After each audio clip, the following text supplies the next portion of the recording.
அண்ணன் இலை எதுக்குல பாக்க? இல்ல ஒரு வாரத்துக்கு சேர்த்து ஹோல்சேலா சாப்பிடுவார் போல இருக்க அண்ணன். இந்த சோறு கறி குழம்புக்கு மட்டும். இன்னும் குடல் குழம்பு இருக்குது, ரசம் இருக்குது. அதெல்லாம் லாரியில வருதா?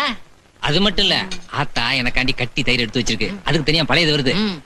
இந்த பார் எப்படி சாப்பிடுறதுன்னு இப்ப நான் சொல்லி தரேன் பார்.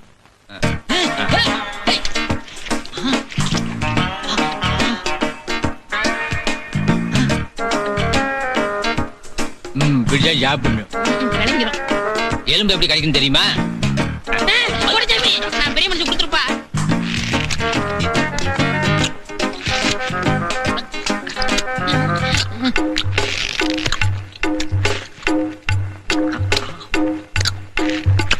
இப்படித்தான் எலும்பு கிடைக்கும்.